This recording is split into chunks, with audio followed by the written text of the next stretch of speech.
Good morning, everyone, and welcome to the annual general and special meeting of the shareholders of Exchange Income Corporation. It's great to see so many here, particularly those who have been shareholders since the establishment of our company. My name is Don Struber, and as Director and Chair of the Board of Directors, I will act as Chair of this meeting. Before we begin, I would also like to take a moment to review some important safety information. Emergency exits, please familiarize yourself with the nearest emergency exit. The primary exits are in the north corner, not over the wings, but in the north corner, or the door that you entered in from over there. In the event of an evacuation, please proceed calmly to the nearest exit and move to the designated muster point outside. The muster point is on the corner of Ferry Road. Fire alarms and equipment. If the fire alarm sounds, we will stop the meeting immediately and evacuate the building. Fire extinguishers are located at every exit, and only personnel trained should use them. No smoking or vaping are permitted indoors at any time. If you notice any hazards or unsafe conditions, please report them right away to any staff member. Your safety is our priority. Thank you for your attention and cooperation, and do not look for an oxygen mask to drop from the ceiling. Before we begin, I would like to also take the time to acknowledge that this meeting is taking place on the Indigenous ancestral lands on Treaty 1 territory. The Red River Valley is also the birthplace of the Métis. We acknowledge that our water is sourced from Shoal Lake First Nation, and we respect and give honor to the Indigenous people's history on this land and recognize First Nations, Métis, Inuit people ongoing contribution in our neighborhoods and communities today. I will lead us through the formal part of the agenda, and then we will have a presentation by our CEO, Mike Pyle, on the company's progress during the past year, after which we will have an opportunity to answer questions from registered or beneficial shareholders. For those of you attending virtually, instructions on how to use and to ask questions in the voting procedure will appear on your screens. As with any technology, unexpected glitches may occur, but our service providers for this platform at Lumi are very experienced at running this type of meeting and will help us out if any issues arise.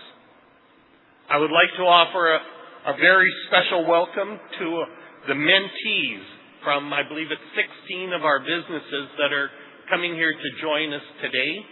I would also like to offer a very special thank you to the team at Perimeter, as well as Custom Helicopter, for getting this room ready and providing us with some show and tell for after the meeting. Please take the time to ask the questions and to just look at some of this new equipment that's been out for your enjoyment and information. The meeting will now come to order, and I will ask Diane Spencer to act as Secretary of the meeting, and Christine Calesso and Jennifer Villarreal of the TSX Trust Company to act as scrutineers. Everyone present in person should now be registered with the scrutineers, and all proxies should have been deposited. If not, please do so now. The Secretary has confirmed to me that the notice calling this meeting of shareholders was filed on SEDAR+ on March 6, 2026,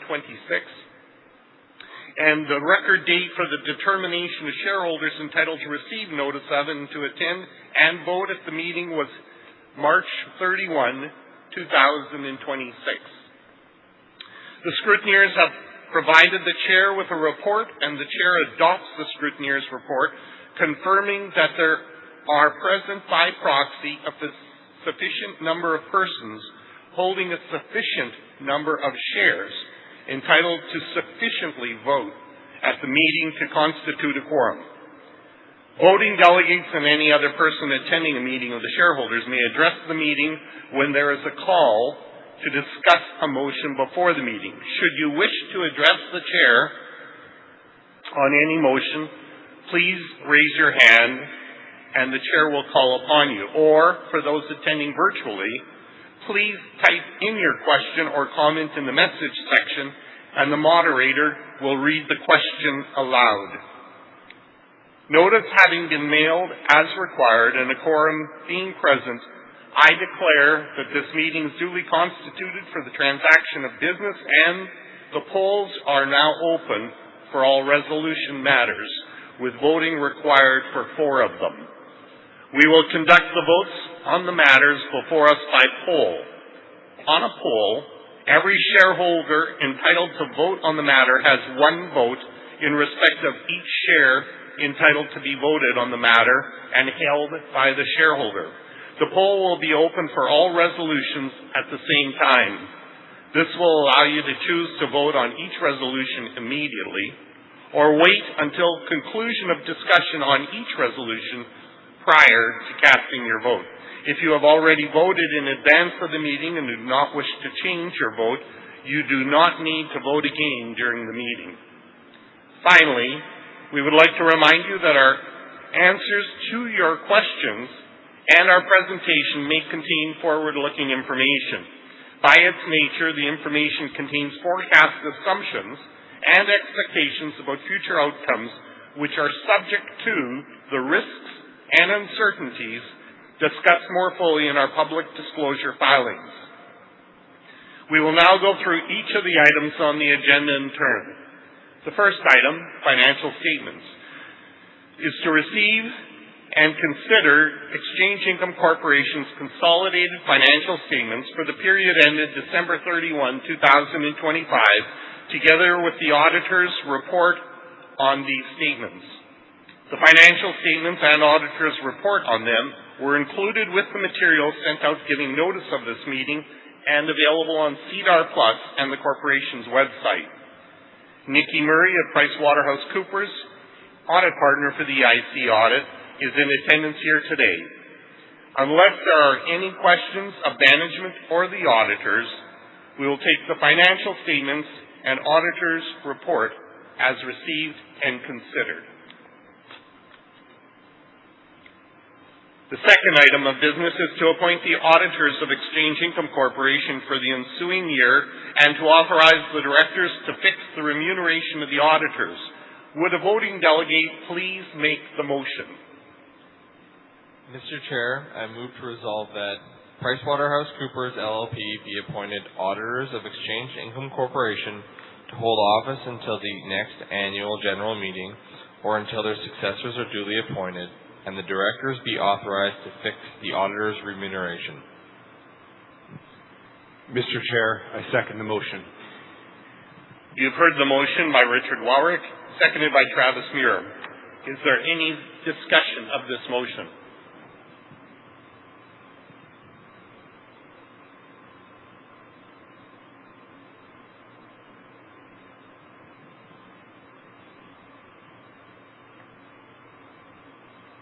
She has to tell me.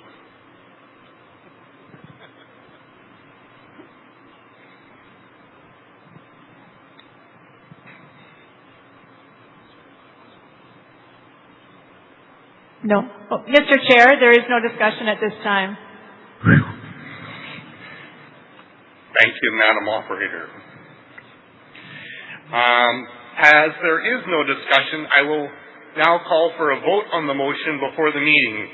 All those in favor, please signify by raising your hand. Any contrary? Would all virtual voting delegates please enter your votes in Lumi? The third item of business is the election of directors of Exchange Income Corporation for the ensuing year. As we did not receive any other nominations in compliance with our advance notice bylaw, I declare the nominations closed and I will now entertain a motion to consider an ordinary resolution to elect 11 directors to hold office until the next general meeting of the shareholders or their earlier removal or resignation. Brad Bennett, Gary Buckley, Polly Craik, Barb Gammy, Bruce Jack, Duncan Jessamine, Carmel Peter, Michael Pyle, Melissa Sonberg, Donald Struber, and Edward Workington have been nominated for the election as directors of EIC. Would a voting delegate please make the motion? Mr. Chair, I move to resolve that Brad Bennett, Gary Buckley, Polly Craik, Barb Gammy, Bruce Jack, Duncan Jessamine, Carmel Peter, Michael Pyle, Melissa Sonberg, Donald Struber, and Edward Workington be elected as directors. Mr. Chair, I second the motion. You have heard the motion by Richard Wawrick and seconded by Travis Muir. Is there any discussion of this motion? Mr. Chair, there is no discussion at this time. Thank you. As there is no discussion, I now call for a vote on the motion before the meeting. All those in favor, please signify by raising your hand. Any contrary? Would all virtual voting delegates please enter your votes in Lumi? The fourth item of business is to approve the fifth amended and restated shareholder rights plan of the corporation. A summary of the key features of the fifth amended and related shareholder rights plan of the corporation was included in the corporation's management information circular dated April 6, 2026, and a copy of the fifth amended and restated shareholder rights plan may be obtained by contacting the corporation at the address set forth at the end of the management information circular or on SEDAR+ at www.cedarplus.com. Would a voting delegate please make that motion?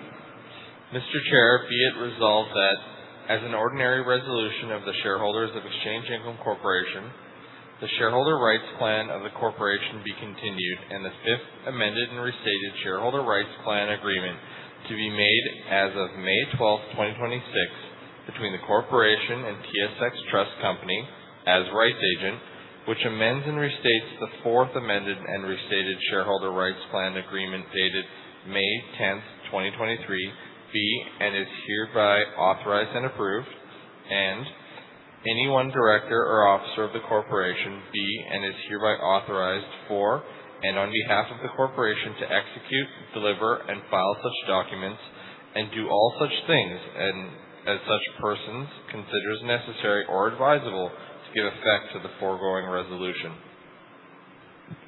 Mr. Chair, I second the motion.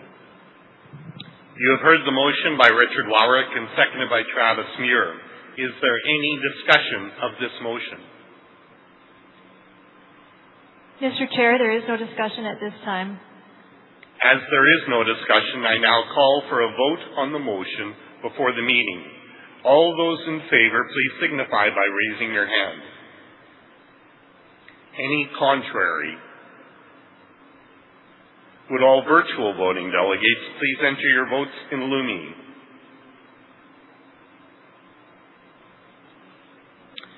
The fifth item of business is to approve on an advisory basis the corporation's approach to executive compensation, as described in the corporation's management information circular dated April 6, 2026.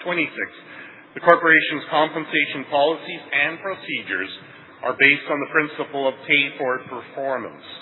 The board believes they align the interests of the corporation's executive team with the long-term interests of shareholders. Would a voting delegate please make this motion?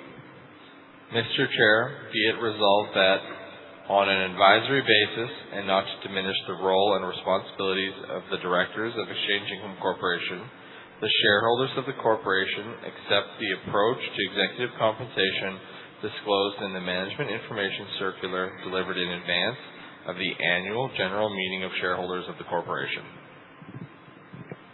Mr. Chair, I second the motion.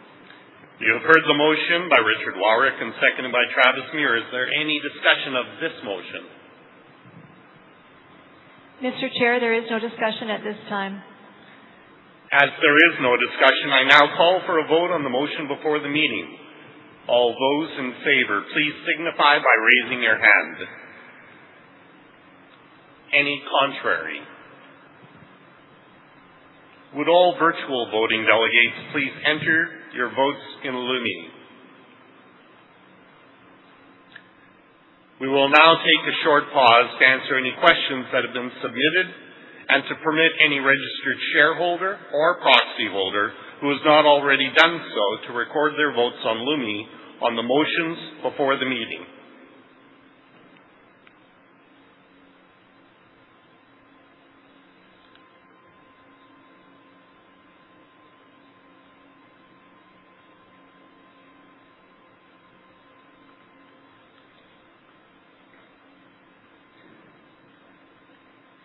Having received no questions, I will close the poll in 30 seconds. Can somebody sing the Jeopardy song?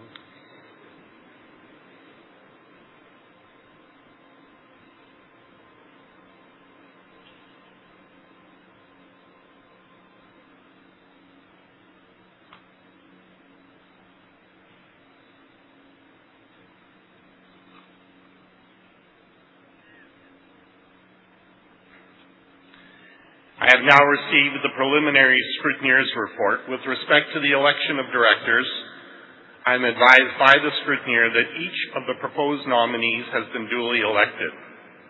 With respect to the resolutions to appoint the auditors, approve the Fifth Amended and Restated Shareholders' Rights Plan of the Corporation, and approve on an advisory basis the Corporation's approach to executive compensation, I am advised by the scrutineer that these resolutions have been duly carried.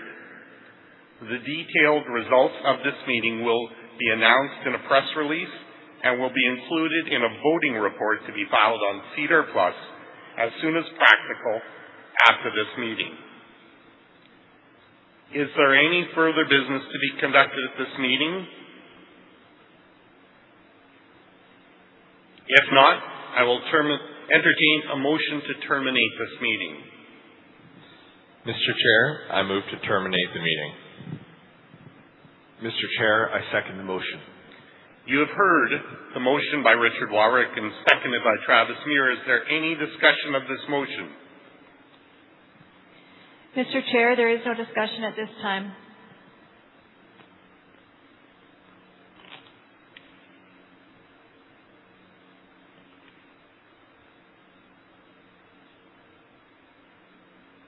Your turn.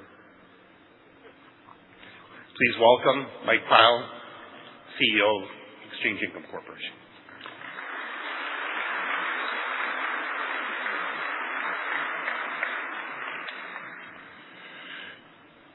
We'll start with a brief video Pam has put together about the company, and then we'll talk a little bit about last year, what's happened in the first quarter of this year, and some of the things that have helped us get there.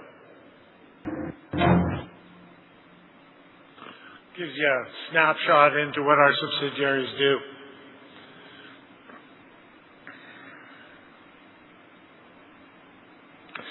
Before I start, this popped up on one of the LinkedIn pages of one of our employees and kind of jumped off the page. Someone's put together a list of the 25 largest airlines in the world by market cap.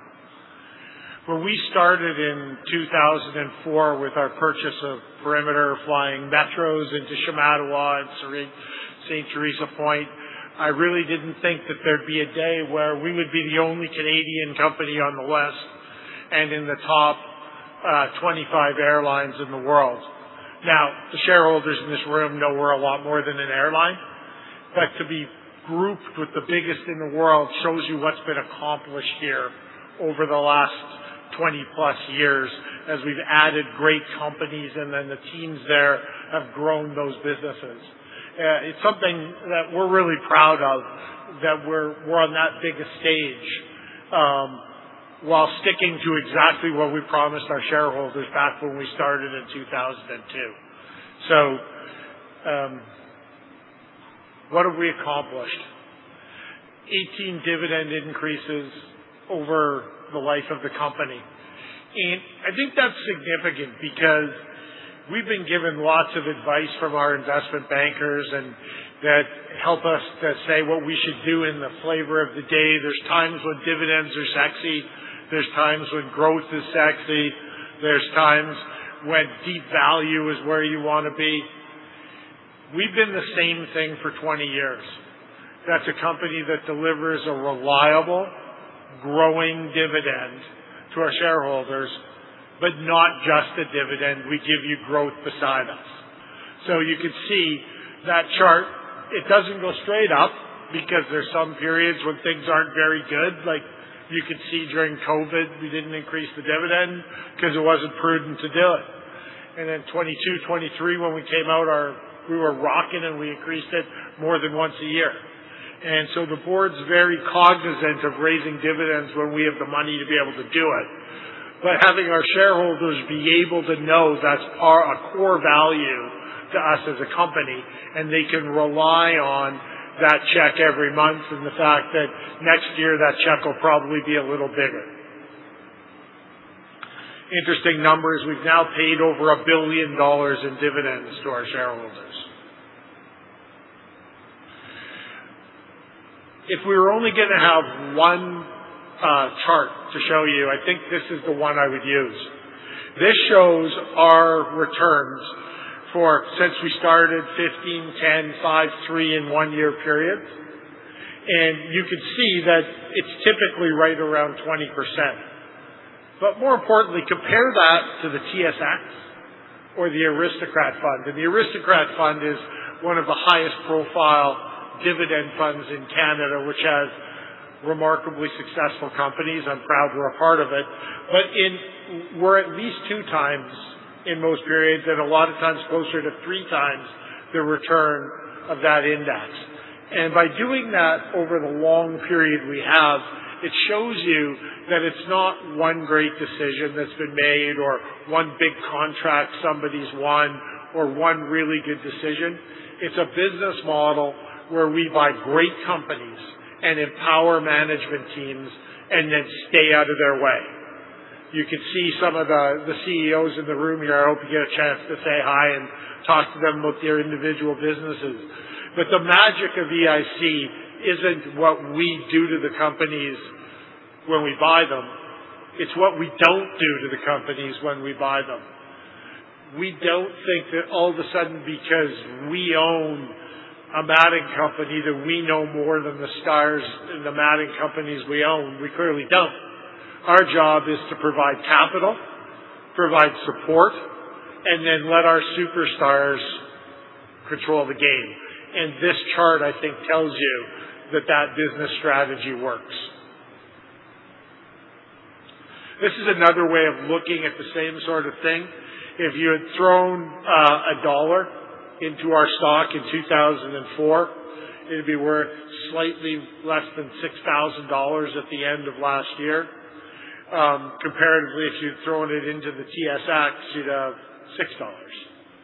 And if you were to run this chart now, it's closer to $7,000 than it is to $6. So just going quickly over our results for last year, you could see a big jump in our revenue. That was largely driven by a few key contract wins and the acquisition of Canadian North. I'm going to come back to Canadian North in a bit, but I would tell you that is the longest acquisition process in the history of man. We started talking to them in 2007, and it only took us 18 years to get the deal done. But we're so proud to have that as part of EIC because now we are the dominant player in the North. And with all the great things that are happening in Canada's North, the commitment of the new government to the North, if you want to go there, I don't know which EIC plane you're going to fly on, but you're going to fly on one of our planes. And so what we're doing now is a fraction of what we'll be doing in the future.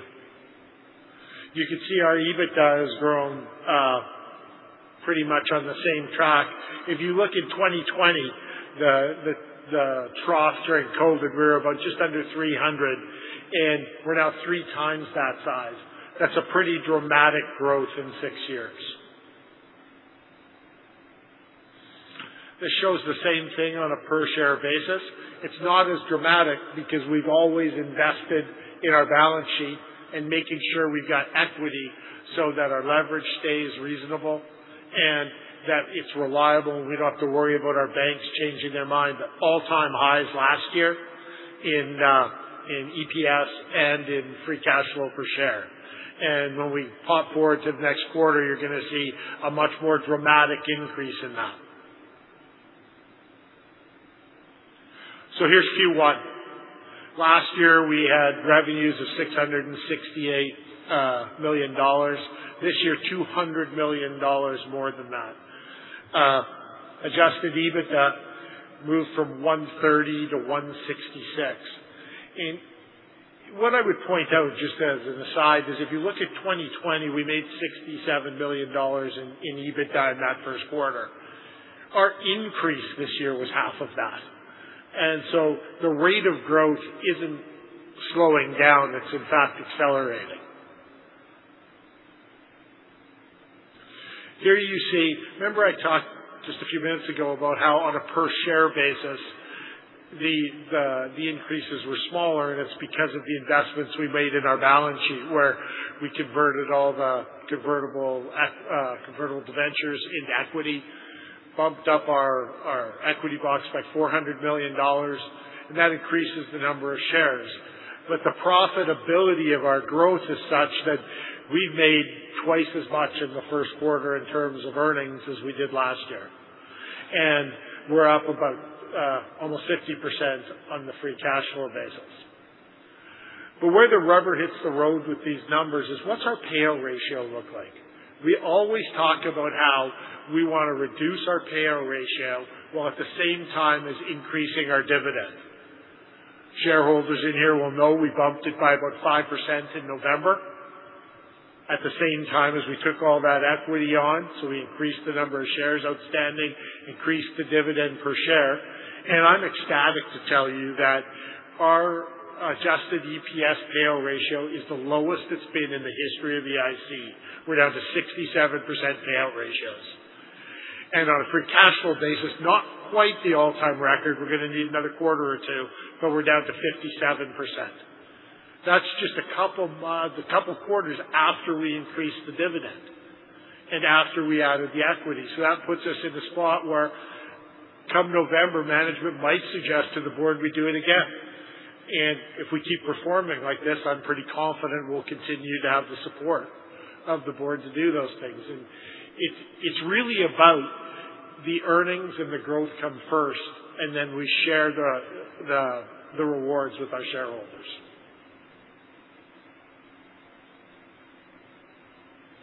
So let's talk a little bit about what we're going to do this year that's going to drive us to our guidance we've given the market of 825 to 875. I should point out that on our conference call this morning, I told the market that, well, originally we had said 825 to 875, and then in February we bumped it to kind of the mid to upper range, which was 850 to 875, and on our call this morning we said we now believe we're at the top end of the range, which is significant growth off of last year's 750. What's going to fuel that growth? How are we going to get there? Well, it's growth of our medevac program. In Manitoba here with the highly acute medevac program that we signed with the province of Manitoba that's now fully operational. It's the Newfoundland medevac program, which will kick into full force sort of mid-year here. It'll be the growth of our Nunavut contract and an expected long-term extension of that. And in addition to this, it's what's going on with our BC program. Notwithstanding challenges we had in getting all our airplanes from our manufacturer, our team at Carson has found a way to keep our government customer not just satisfied but happy, and we will be taking our final delivery this summer and have the full ramp of that project as well.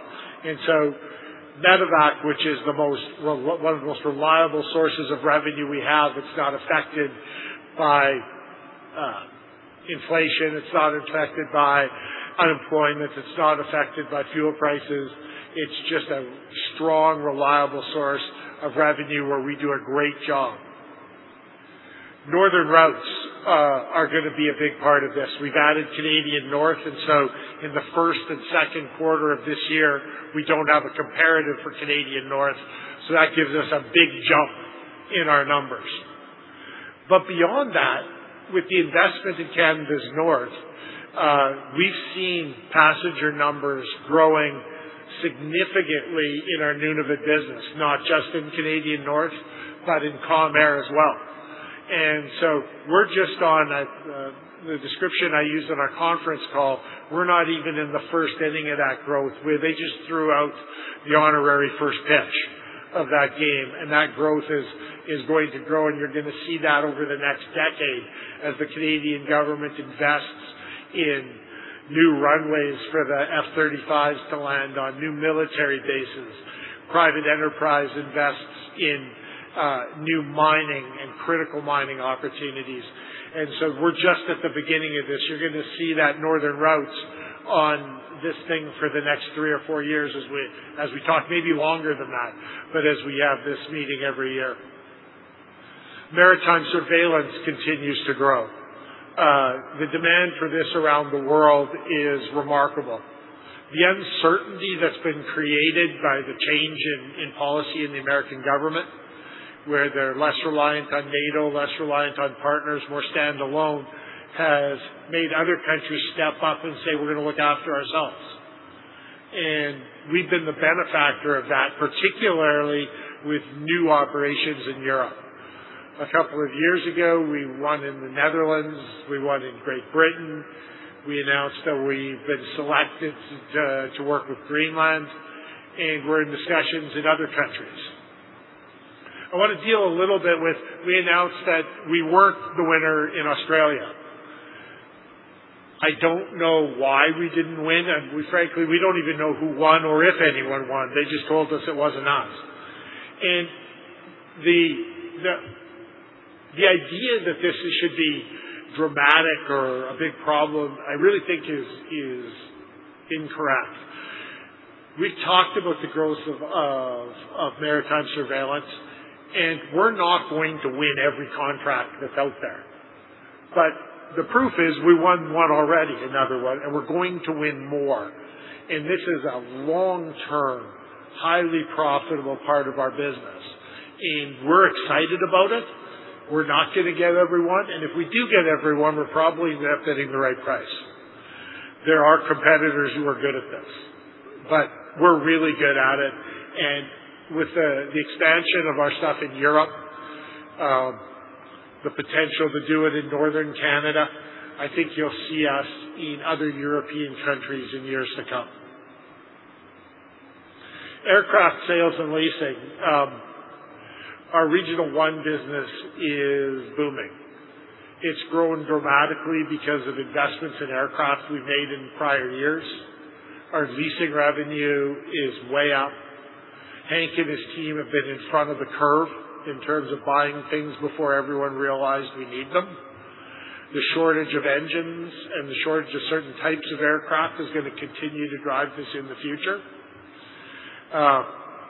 We've got our eyes on the horizon because of the crazy oil prices and, more importantly, potentially fuel shortages. Has had no impact on Hank's business so far, but we have our eye on it, and we've also got the checkbook from Richie that if there is uncertainty in the business and there's assets come available, the best deals we do are in uncertain times. I've told a number of you about Hank came to me during the middle of COVID and said he wanted to buy a fleet of Q400 aircraft, which weren't exactly in vogue at the time. And I kind of looked like, do we really need to do this? And Hank says, no, we got to do this. And so I listened, and unfortunately all those aircraft are gone. And we bought them for the price of about half an engine today. And so it's what you can buy in bad times that drives this business in good times. So hopefully the market doesn't slow down, but if the market does slow down, we're going to be super active and take advantage of it. We added Mach 2 to the family earlier this year. We've talked about for a long time that we'd love to expand our portfolio outside of regional jets and big turboprops. Mach 2's in that market. They're a small player, but they are similar to Regional One in that they are very good at buying older aircraft, parting them out, and earning special returns. With Regional One's model, the market information on bigger jets from Canadian North and from Mach 2, it's going to give us the second booster of our rocket as we move into other types of aircraft over ensuing years. Now, like Regional One, we're not going to jump into this boldly and take on too much risk. We want to make sure we know exactly what the value of the things we're buying is, so it'll be a slow and steady climb. But many of you are long-term shareholders will remember in the late 2010s, we weren't really in the ERJ market. We're a Bombardier company. We sold CRJs. We dipped our toes into that, and today we would do at least as much business in ERJs as we do in CRJs. I think you'll see that as we move into the 737s and ultimately the wide-body jets in the future. Finally, matting solutions. The Northern Mat acquisition in 2022 has been amazing for EIC. They're the dominant player in Canada. We bought them just as we were heading into the back end of a super cycle with long linear projects, and the company greatly outperformed what we bought it off of. The last couple of years have been more, in quotation marks, normal in that there weren't a ton of long-run linear projects. That has turned. We've heard everybody talk about how the utilities are investing in new distribution capacity and new production capacity to look after driving electric cars and to look after data centers. Well, every one of those new distribution lines needs matting for the construction equipment to drive on. So we're ecstatic about what Canada looks like. And a little over a year ago, we bought Spartan, the composite manufacturer in the U.S. The U.S. market's a little ahead of Canada's in that the electrical projects are well underway. Not that they're nearing completion. There's decades worth of work in that business. And we've essentially been sold out since the beginning of last year. And so I'm excited that we're building a new plant. It's on time, on budget. We're building it in Saltillo, Mississippi. If anybody's been there, I think you're the only one. But it fits us for what we do, access to raw materials and access to the people we need. And we're ecstatic that that'll be open next summer. Finally, it's not on here, but we've really seen an uptick in the balance of our manufacturing business. Early in the year, it was slow, and I was a little concerned that we might be going through a lull. And in February, it was like someone turned on a light switch.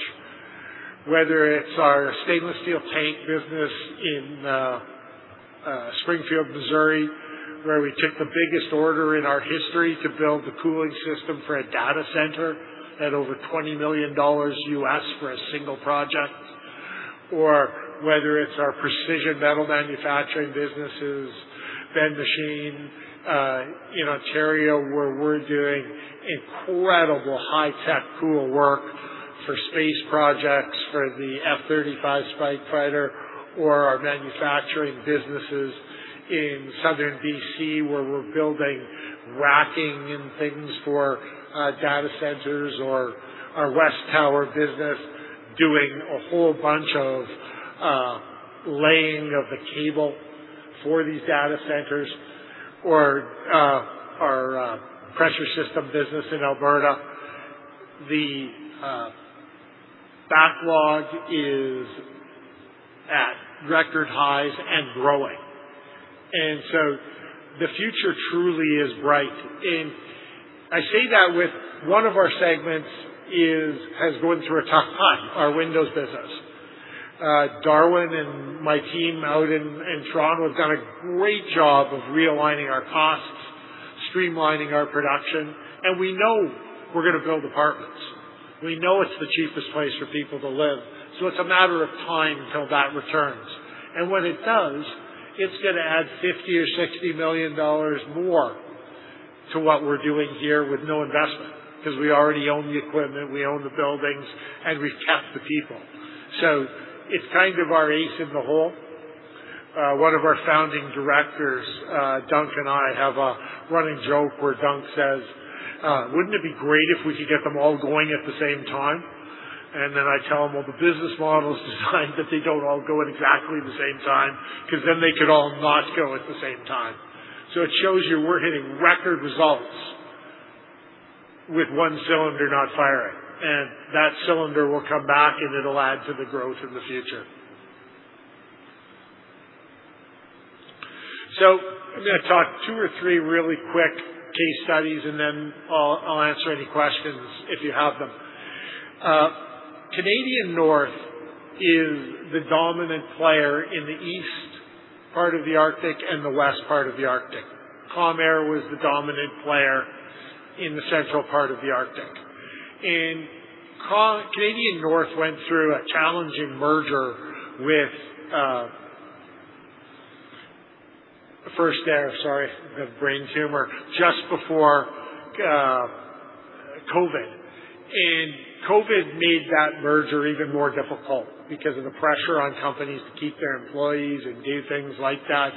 And so it was a great opportunity for us to pick up an airline that has great people, a great tradition, and wonderful market share, combine it with Comair to cover the whole North. And I think the proof of that was our customer, the government in Nunavut. Most would be concerned that, hey, these guys are consolidating the business. Now we've got one big supplier. They were so happy that we had accomplished this and put 2 great airlines together that we got a new 10-year contract on a negotiated basis, which solved some of the aviation inflation challenges we had and put us on the path to grow. We're working on streamlining operations, seeing what we can do between the 2 airlines to continue to make them more profitable. But it's very clear in our financial results that Canadian North has been a huge part of our growth and is a huge part of the future as the North takes greater precedence in Canadian economic development. So Canadian North was an acquisition. These 3 are examples of making investments into businesses we already own. We talked about Spartan, which my management team has done a phenomenal job of keeping that plant going 24 hours a day, 7 days a week, and eking out every composite mat they can. But we're nowhere near meeting the demand of our customers. So we're building this new factory, which will more than triple our capacity. It's an investment. It's about $60 million, if I remember correctly, the budget. And we expect that it'll be up and we'll be testing product next summer, and we'll be in production by the end of the year. And with the demand we have there, that's going to fuel our 27 and 28 growth. PAL, you see it across the board. PAL is actually a mini EIC. And when I say mini, they're bigger than we were for most of our history. But they're involved in the scheduled airline like COM and Perimeter and Canadian North. They're a feeder for Air Canada, where we do stuff on a tariff basis for them. And we're big players in the aerospace business. Well, we've invested in that company consistently. It's 5 times the size it was when we bought it and growing. And we bought planes for the Air Canada contract. We've invested in new maritime surveillance aircraft. I can't wait to win another maritime surveillance contract and buy some more planes there. But it shows that if you put capital in the hands of people who know what they're doing, you reap rewards. And then finally, Mach 2 I talked about already. It's an acquisition, but it's really buying capabilities for Regional One. Regional One needs that knowledge of the parts, the knowledge of the product, and put it into the engine that it is and how it attacks the market. And so that's going to give us the ability to grow that business in the future. If you walk away with a couple things out of this, is our business model works. We're not changing our business model, and our business model is based on putting money into the hands of people smarter than the people at head office. Finally, one thing I want to touch on before question and answers is most of the stuff I've talked about is dollars and cents and finance. What we've accomplished at EIC is way more than that. A few years ago, we started the program of bringing First Nations children in to the reconciliation game at the Bomber Stadium. And we brought in 1,000 kids. And I still remember when Wade Miller, the president of the Bombers, came to me and said, "Mike, you guys got to step up. We haven't played for a year." And in the past, we had brought in one community a game. So 20, 30, 40, 50 people to a game. Not too hard to manage logistically. And I boldly shot off without thinking, we'll do 1,000 for that game. I walked back to my office and I told Pam, and she looked at me and said, "We don't have enough capacity to move 1,000 people." But we found a way. The airlines brought in extra planes. We shared it. And it is a testament to what we do in terms of investing back into our communities. And it's a proud moment when you look at that orange end of the stadium with all those kids in orange Bomber gear, which is kind of an oxymoron for a team that wears blue. But it shows up in the stadium. Well, we kind of put the rest of the CFL to shame. My real job was being the chair of the Bombers. And so I was chirping at some of the other teams that they needed to step up their game and follow us. And over the ensuing 2 or 3 years, every team now has some version of what we do for Reconciliation Day. And it's different with every team, depending on what the First Nations component is of their fan base, where they get them from. And this year, with the acquisition of Canadian North, I'm so proud to announce that it's not just a Winnipeg story anymore. We're going to do it in Edmonton, and we're going to do it in Ottawa. Canadian North is going to bring the people down from those communities, and we are going to make a difference in people's lives.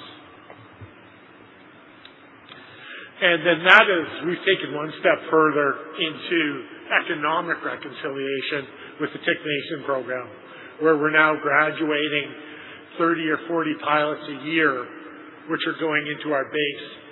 And on one hand, we're giving opportunities to First Nations people who didn't have that chance before.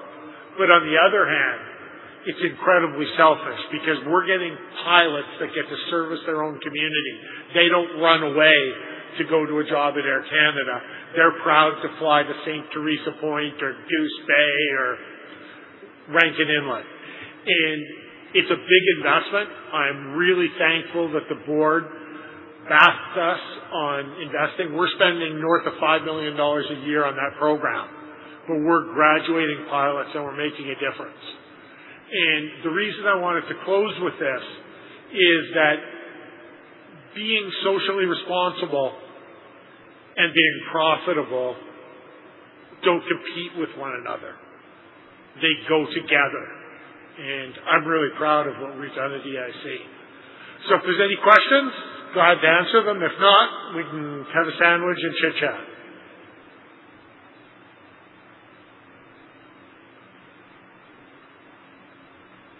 Last warning? Okay, thank you very much, people. We'll see you soon.